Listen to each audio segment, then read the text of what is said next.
오래전으로 기억이 되는데요. 삼성역에서 나오면 코엑스몰로 가는 그 벽면에 이런 광고물이 부착된 적이 있었습니다. 그 세계 지도가 거꾸로 거기 부착이 되어 있었는데요. 원래 세계 지도는 지금의 형태가 사실 아니어도 된다 그러네요. 거꾸로부터 그걸 반대로 뒤집어도 된다라고 말하고 있었습니다. 근데 그 유럽 사람들이 지도를 만들면서 유럽을 중심으로 세우기 위해서 지금의 모습이 되었다라고 하는 건데요. 거꾸로 뒤집어 보니까 우리나라가 중심이 되더라고요. 그래서 무역협회에서 이렇게 거기 써놓았습니다. 대한민국이 세계 중심에 서 있다는 자신감을 가지고 힘차게 전 세계로 나아갑시다. 이렇게 젊은이들에게 도전하는 포스터였습니다.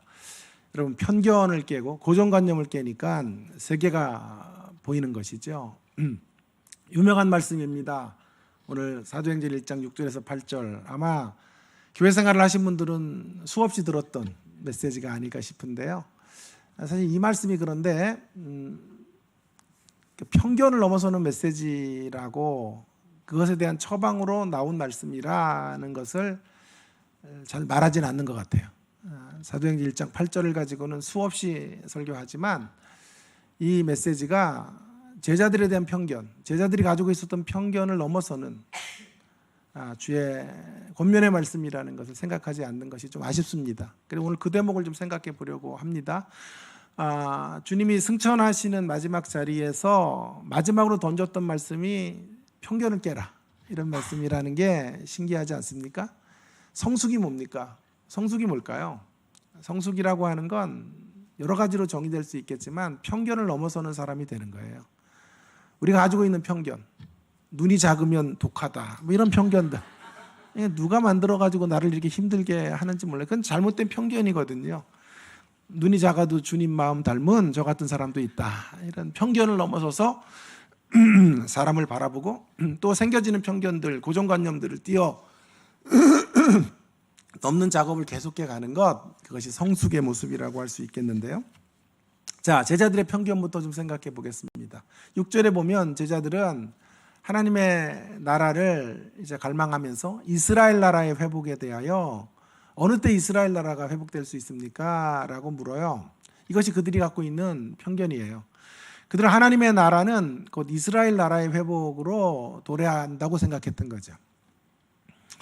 그리고 그 이스라엘 나라의 회복을 이루기 위해서는 하나님의 나라가 너무 좁았고, 뿐만 아니라 이스라엘 나라의 회복을 위해서 그 회복은 정치적이고 경제적 독립이거든요.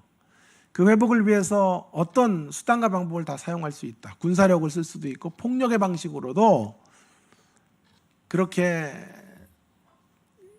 하나님의 나라가 도래할 수 있다고 생각한 것이죠. 자, 이런 편견에 대하여 주님은 교정해 주는 말씀으로 7절과 8절이 나오는 거예요. 편견을 넘어서 고정관념을 뛰어넘는 메시지를 주시는 거죠. 7절에 보시면 6절에 이제 말씀에 이어서 7절에 보시면 뭐라고 말씀하십니까? 때와 기한을 묻지 말아라. 때와 기한은 아버지께 있다라고 말씀하시고, 대신에 내가 너희들에게 당부하고 싶은 것은 성령을 받고 성령을 통하여 권능을 받아서 예루살렘과 온 유대와 사마리아 땅 끝까지 증인이 되라, 이런 말씀을 이제 권면으로 하고 계시는 것입니다.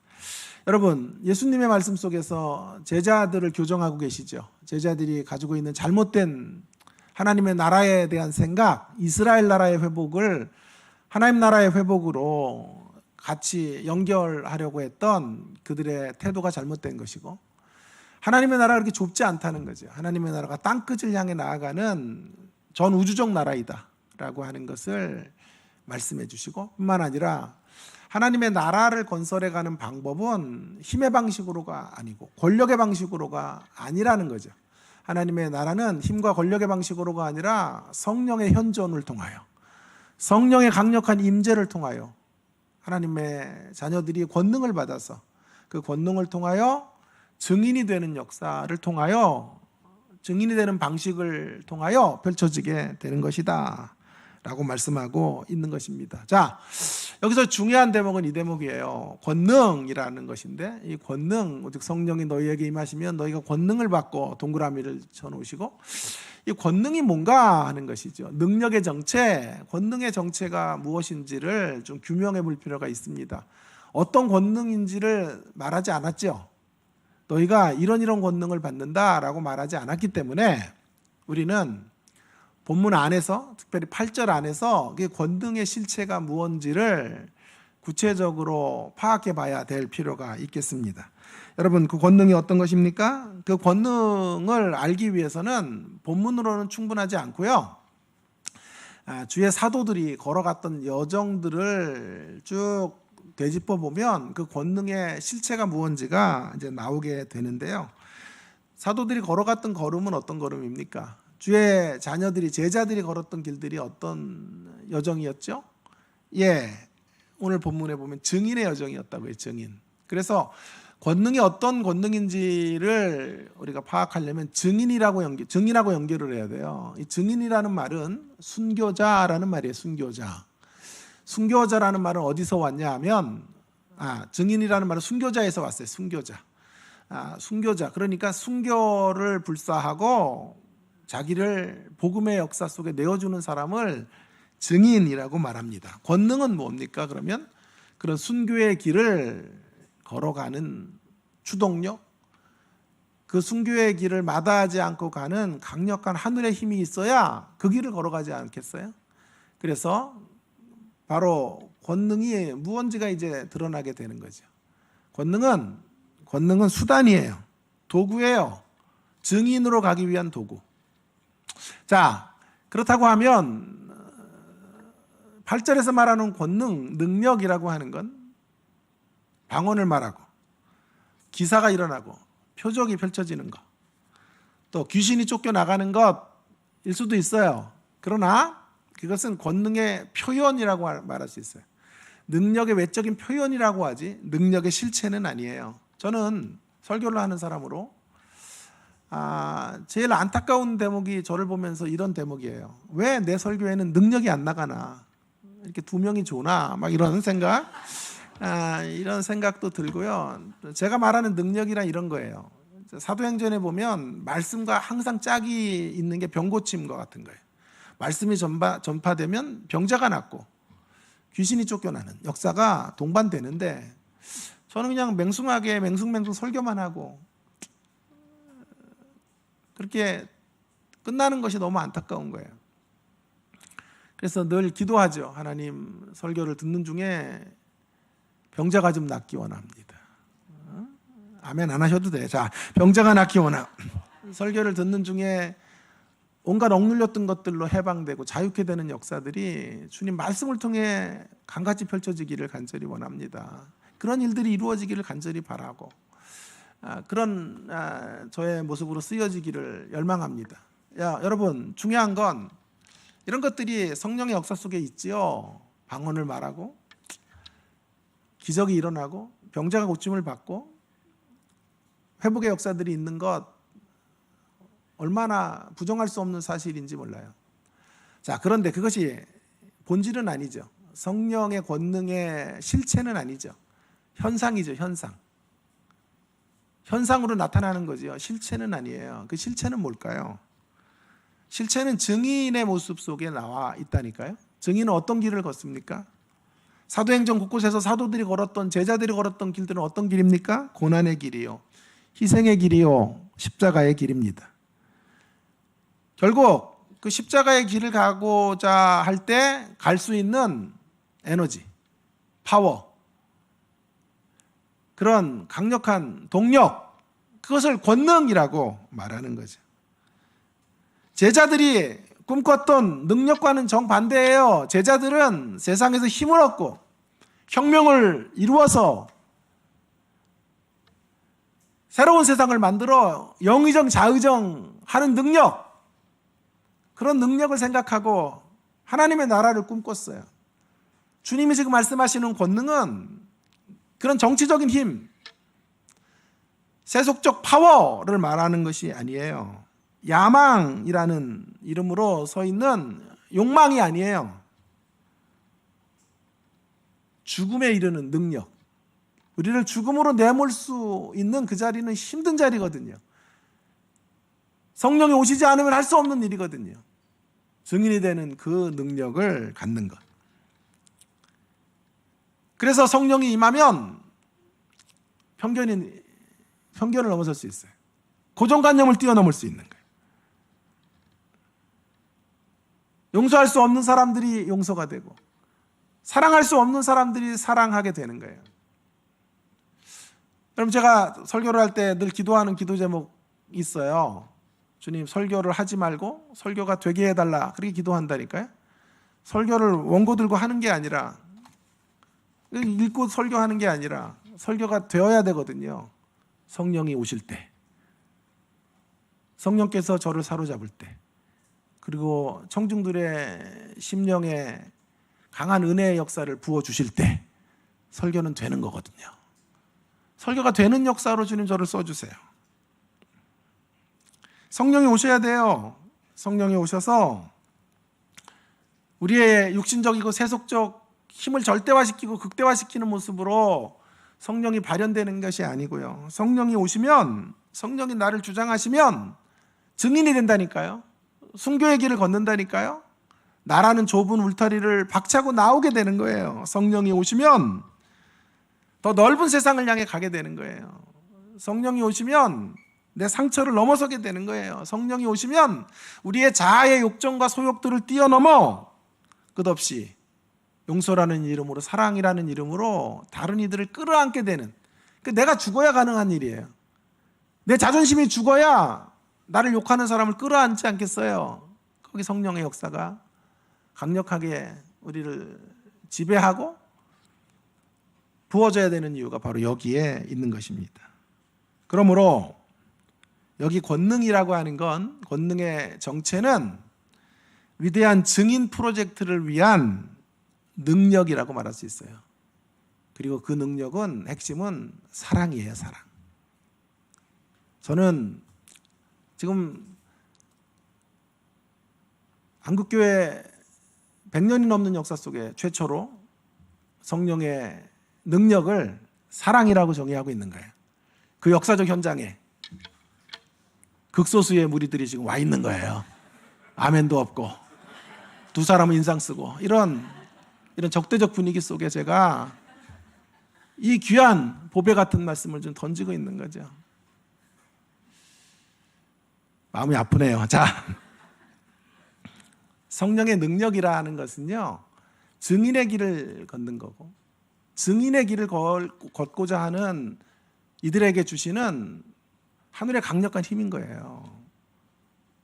증인의 길은 죽음의 길로 우리를 내어주는 길이에요. 그러니까 그 능력은 정확히 말하면 사랑인 거죠. 용서와 사랑의 모습으로 나아가는 거죠. 자, 구체적으로 성령이 임하시면 어떤 증인의 길을 걷게 되는지 그 여정들을 생각하면서 이 부분을 조금 더 논증해 보도록 하겠습니다. 자, 성령이 임하시면 8절에 제일 먼저 예루살렘으로 가게 돼요. 예루살렘. 권능이 임하셔서 증인의 길을 걷기 위해서는 예루살렘이라는 한계를 넘어서야 돼요. 예루살렘이라는 장벽을 넘어서야 돼요.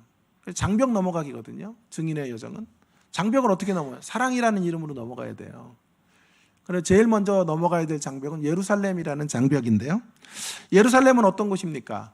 예수님 편에서 예루살렘은 십자가를 지나 부활하고 승천하신 곳이 예루살렘이에요.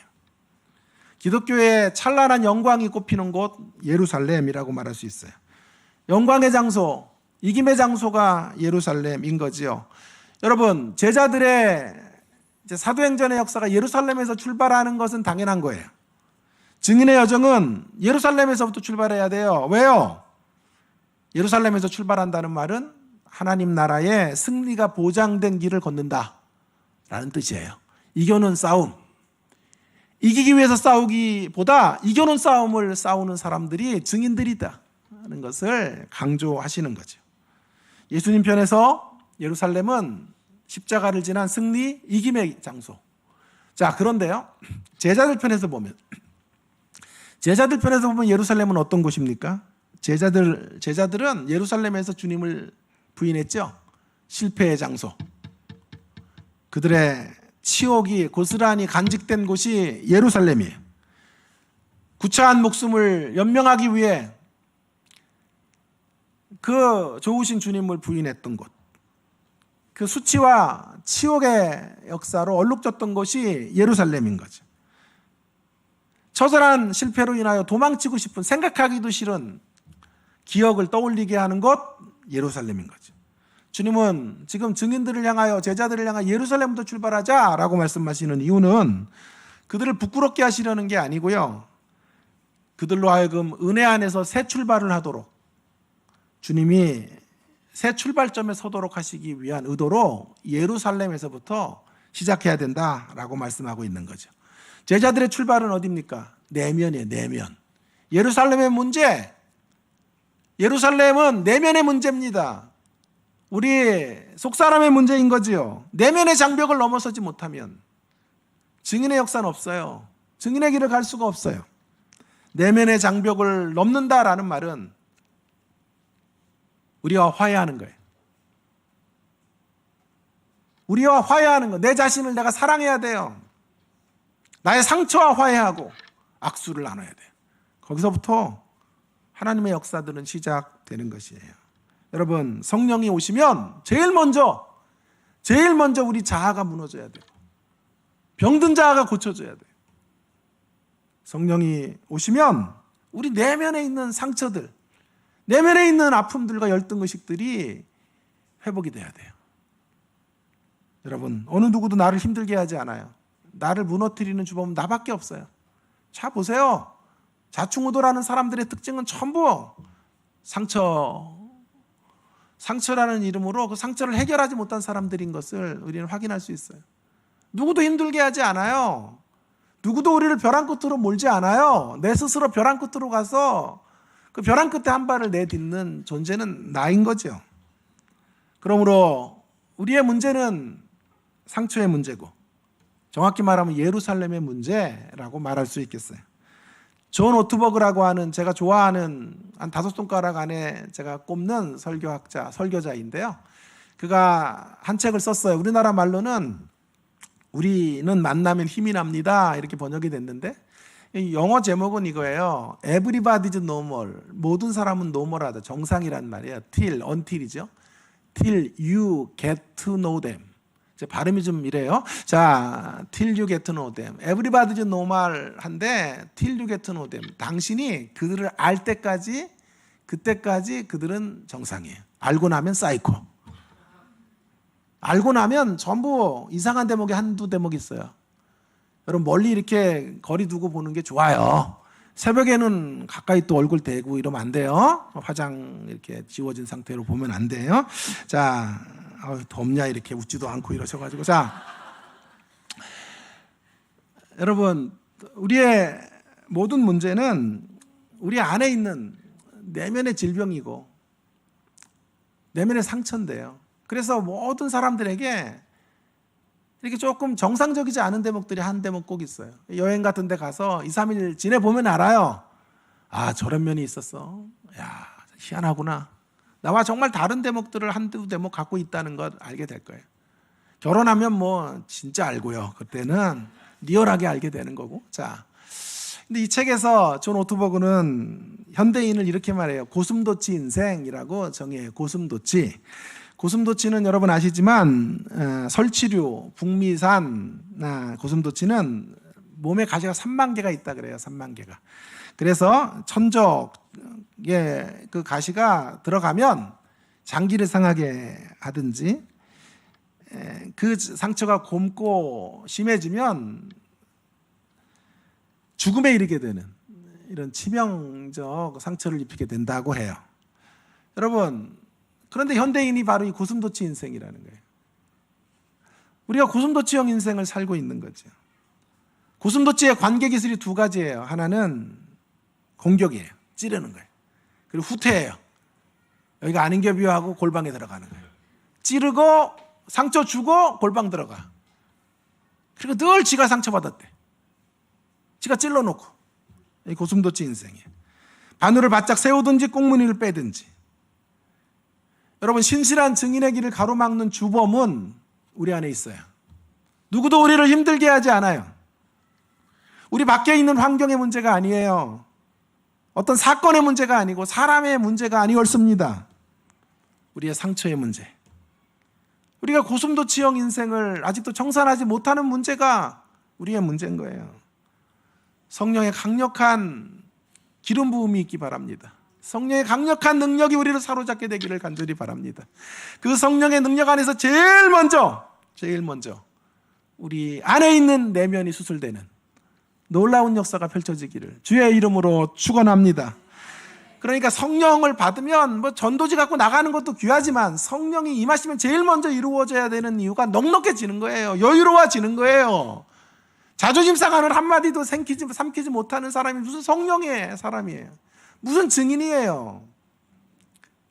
넉넉하게 너토로 숨을 웃고 싫은 소리를 하고 지나가는 사람에게도 미소를 띄울 수 있는 사람이 성령의 사람인 거예요. 성령이 오시면 예루살렘의 문제가 해결된다니까요. 내 안에 상처로부터 자유하게 되기 때문에 다른 이들을 있는 모습 그대로 받아들이고 수용할 수 있는 큰 그릇이 되는 거예요. 성령님 통하여 이런 역사가 여러분의 삶 속에 아름답게 펼쳐져 가기를 주님의 이름으로 다시 한번 축원합니다. 자, 두 번째 성령이 임하시면 권능을 받는데 그 권능을 받아 증인의 길을 가기 위해서는 뭘 넘어가야 돼요? 온 유대와 사마리아를 넘어가야 돼요. 자, 앞에 예루살렘의 문제는 내면의 문제였어요. 내면의 문제, 그죠? 그리고 우리 자신을 사랑하고 우리 자신이 회복될 때 증인이 이루어지는 거예요. 그런 장벽을 넘어가는 나와의 화해, 나를 사랑하는 모습이 있을 때 증인이 시작되는 거죠. 두 번째로는 내부의 문제, 내면을 지나 이제 내부로 가는 거예요. 내부의 문제.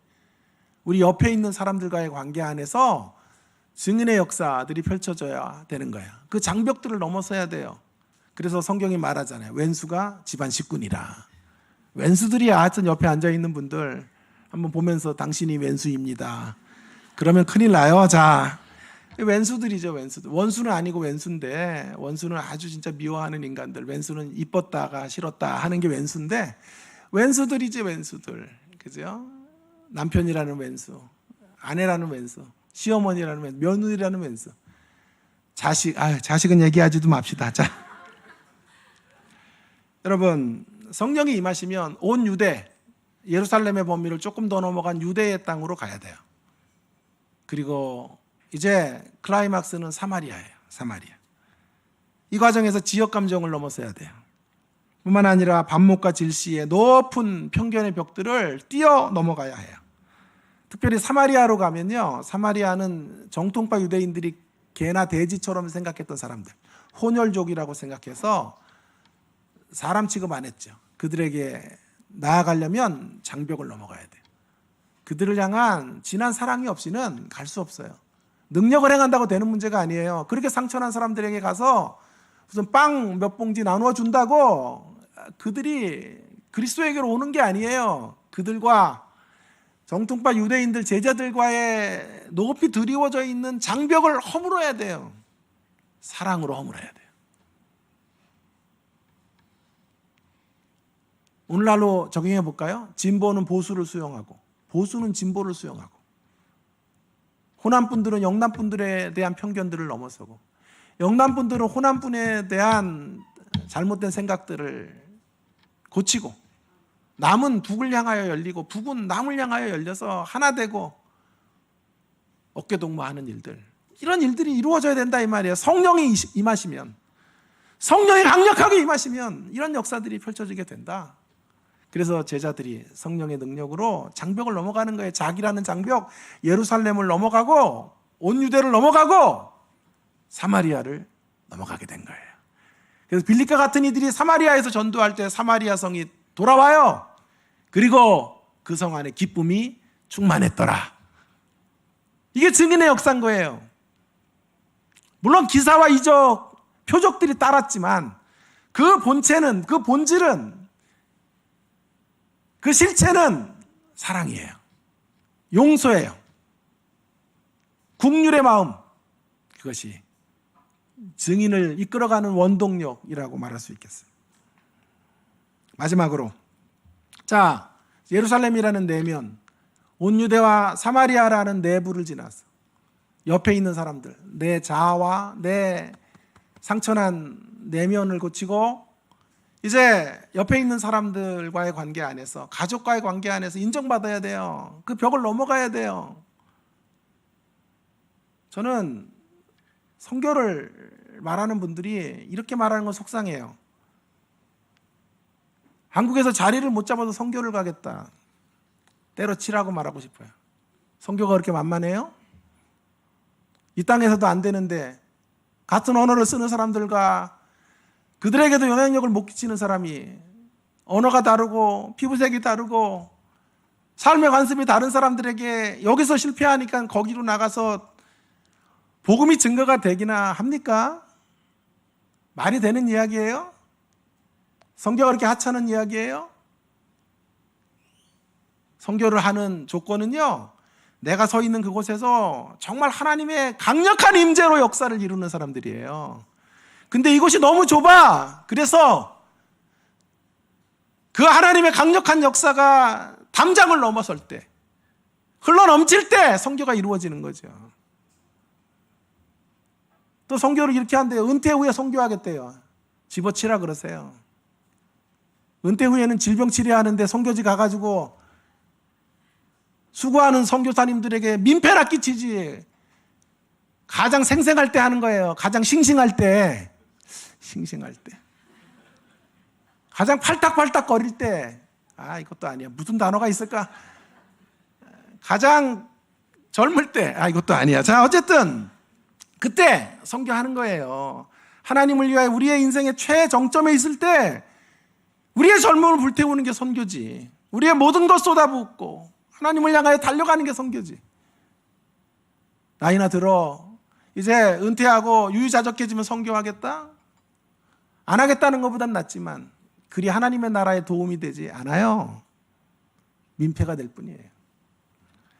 여러분, 선교는 먼저 내면을 고친 사람들이 하는 거예요.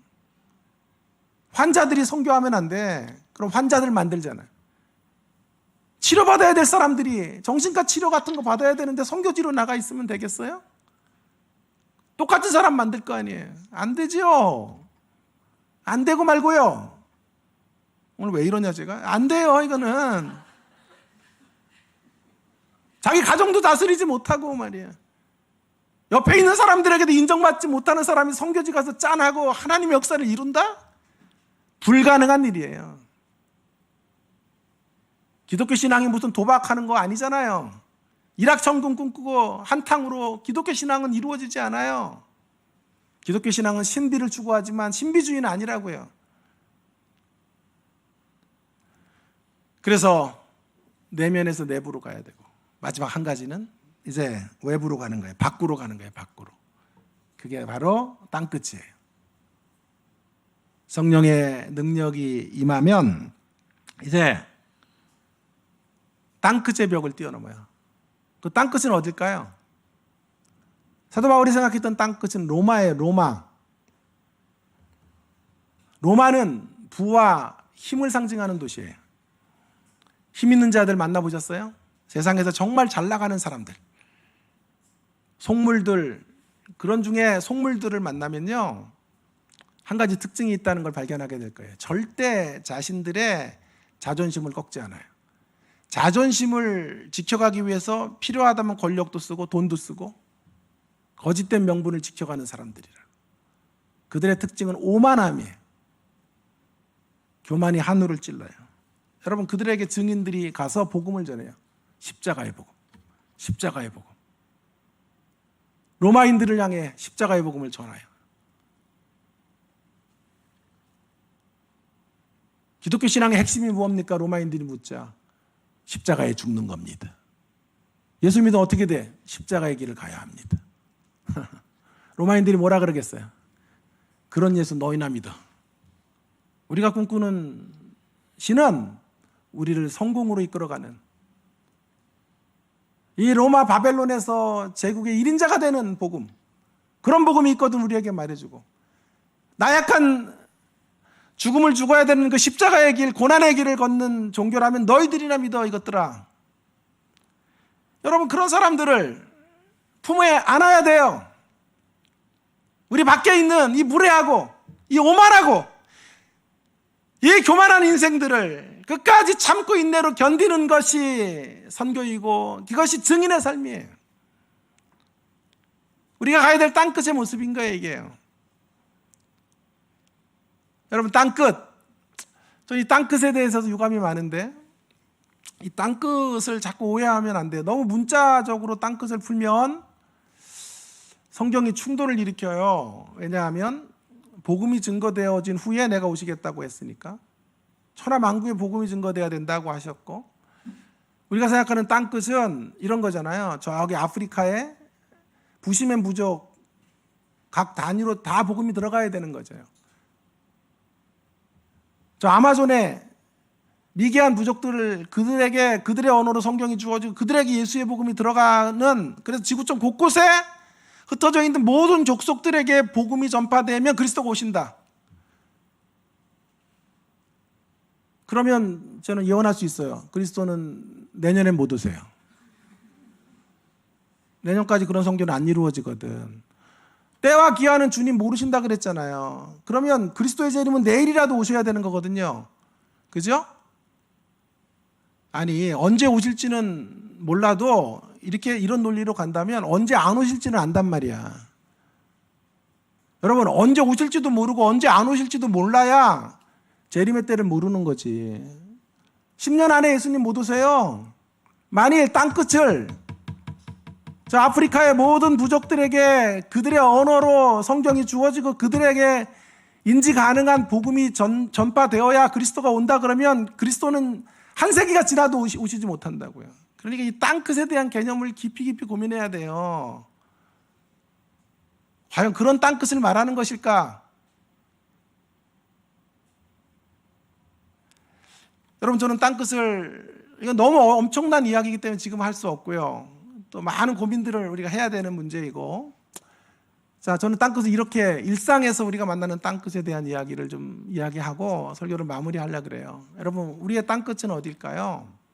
물론 선교지를 가는 거. 근데 여러분이 선교지를 매주 갈 수는 없거든. 매번 가실 수는 없잖아요. 여러분은 세상과 신앙의 세계를 넘나들고 살아가시는데 그 저 먼 이국 땅에 가서 복음을 전할 수는 없어요. 그래도 우리는 증인이 돼야 되거든요. 그래서 이제 우리 목사님 많이 보내세요. 예? 우리 장 목사님은 그런데 특화됐고 막 그러니까 이제 많이 보내시면 되고, 우리가 그러면 어떻게 증인으로 살 것인가? 보내는 선교사 하는 것도 물론 답이 되겠고, 또 한 가지 이런 거죠. 이런 땅끝의 개념을 조금 다르게 정의하는 거예요. 땅끝은 어디입니까? 땅끝은 여러분의 일상이 땅끝이에요. 여러분의 오른쪽에서 시작되면 왼쪽에 계신 분이 땅끝이에요. 왼쪽에서 시작되면 오른쪽이 땅끝이에요. 앞에서 시작했으면 뒤가 땅끝이고 뒤에서 시작했으면 앞이 땅끝이에요. 땅끝은 다른 데 있는 게 아니고요, 우리들이 속해 있는 삶의 자리에 주변, 우리의 오른쪽 왼쪽 앞뒤가 땅끝이에요. 그곳으로 가야 돼요. 가되 어떻게 가요?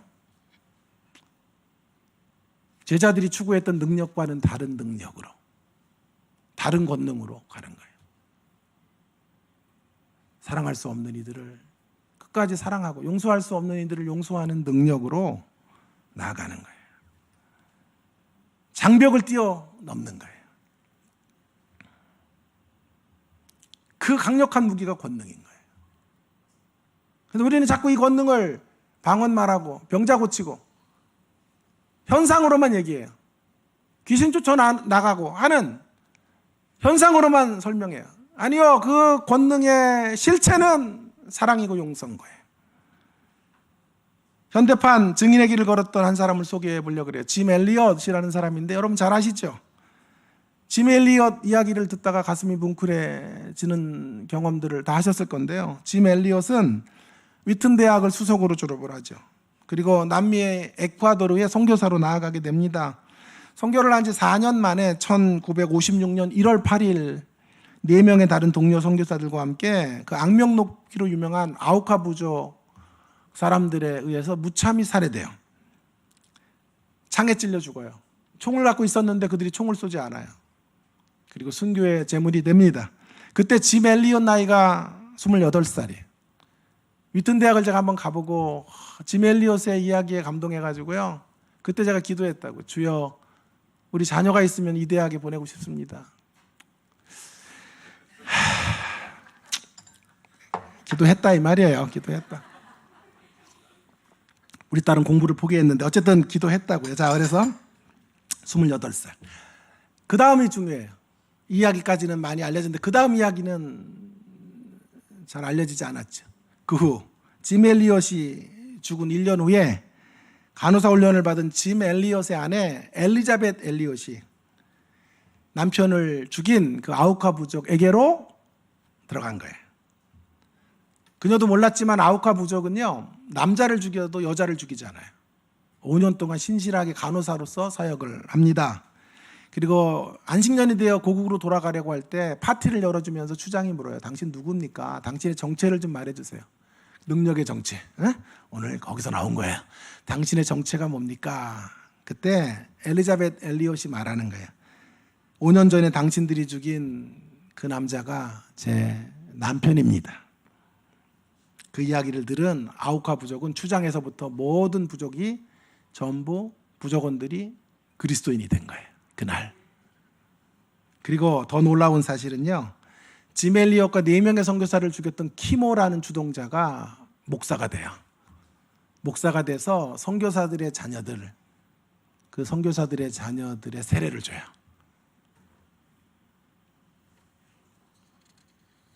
기독교 역사 속에 가장 아름다운 모습이 엘리엇 부부에 의해서 완성된 거예요.